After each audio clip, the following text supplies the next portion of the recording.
Hi everyone and welcome back. Let's talk about DynamoDB first. So in the DynamoDB, what all things we are going to explore. So first of all, what is DynamoDB?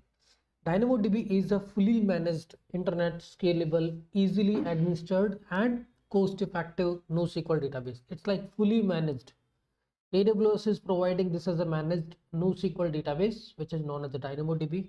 I mean, if you just read the definition, and it provides very high performance. I mean, when we start using it, then you would be able to see this. It's not same as any other database where you have a database and you will have multiple document collections and all these things. It's like you will be able to create only single table in a particular region. Like you can see the direct option that there is a create table, right? Create table means you will be able to create table. There is no such concept of database. When you do the create table, you should be able to enter into this, and table name is like say okay store, and partition key, which can be a store ID. And here is another thing. Till now in the RDBMS or NoSQL database, there is always auto-generated underscore ID key in the MongoDB, or if you talk about RDBMS, then you will always have a primary key, either auto-generated or a UUID, right? So here in the MongoDB, so here in the DynamoDB table, here there is a concept of partition key. Okay, so if you think that this partition key, whatever you are providing, that is unique enough, then you don't need to add a sort key. If you think that I may need a sort key, which will become combining both sort key and partition key, that will become unique, then you can create a primary key. So you have to select a sort key in that case. Otherwise, if you think that ID is enough, which is unique I'm providing, then you don't need to add a sort key. So to understand this, it's something like this. Okay, so you have this kind of collection in Dynamo. So you have product IDs, like you can see the products are not unique. Product ID is not unique, 1, 2, 2, 3. So this is not unique, right? So in that case, you need to have a sort key in Dynamo table, and sort key can be any other column. With a combination of the sort key and partition key, it becomes primary key, which is unique for each and every document in the Dynamo. Okay, so let's do just create, and we can just select some defaults. Okay, resource not found. Okay, that is fine. We are not looking for this. So this is our resource ARN. We just created a store as a table, and currently we don't have any items. You can actually start creating the item. It's an ID. Okay, and you can keep adding. I wanted to insert append of type string, which is name, list, and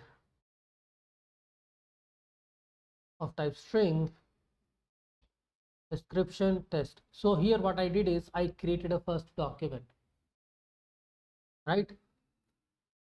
First ID, which is unique. Now if you try to insert the same ID, like if I want to create a same ID 1, then it will not be allowed, right? Because this is the partition key for our collection, right? And here we can see all different things. It's like a one single table representing a Dynamo database. I mean, there is no concept of database.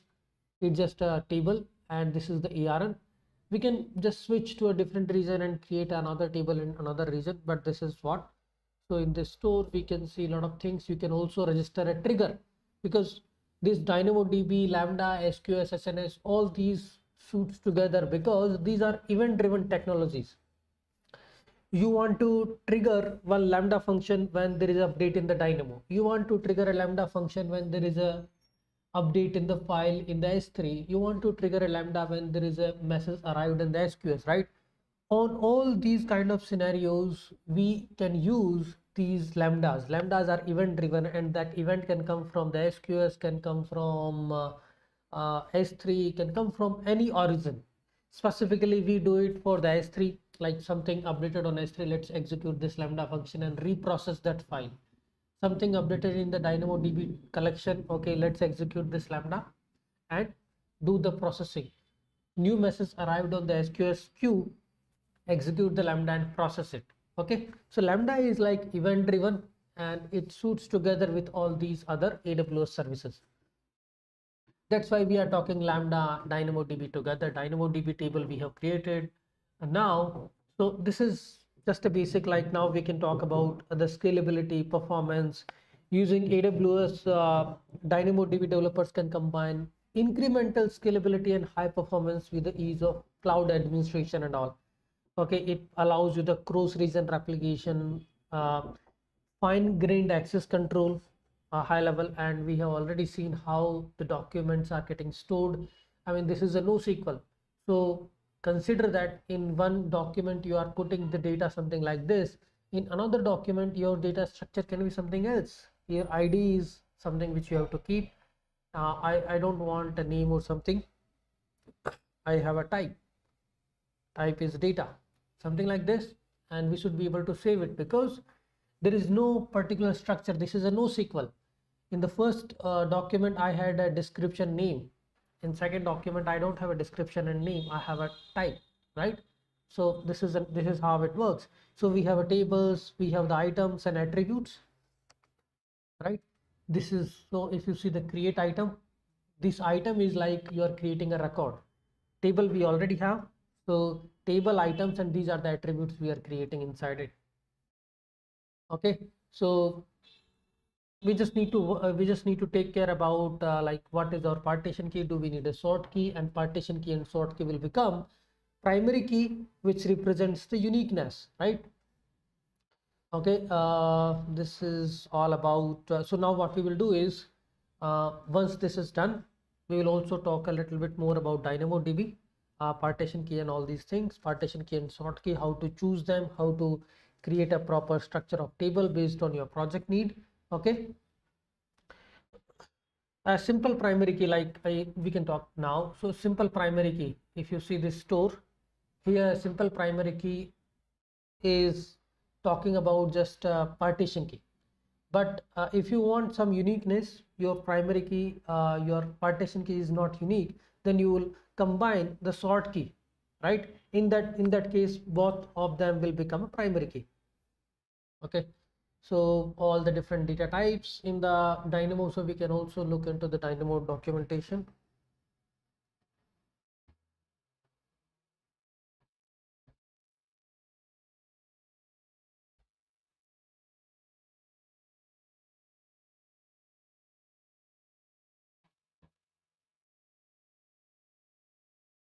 So mostly serverless web applications, how we are creating, we have S3, some updates is happening, then API gateway will trigger the Lambda will read the data from DynamoDB, right? So in S3, like the front-end application is hosted, this front-end application will talk to the API gateway, it will trigger the Lambda will read the data from DynamoDB, right? And I mean, you can also deploy the microservices. Lambda can act as a different microservice. There are a lot of things which we can just talk about.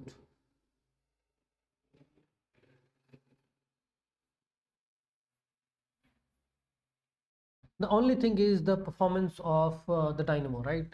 You can rely on the performance because you are not going to manage the resources. AWS is managing your database resources. You just need to worry about deciding your table attributes, your partition key, primary key, sort key, and that's it. Okay, so you should be able to store all different types like string, number, binary, boolean, list, all different kind of data you can store in the Dynamo. Okay, that's it. Let's get read write data from the Lambda using Dynamo in the coming videos. Thanks everyone.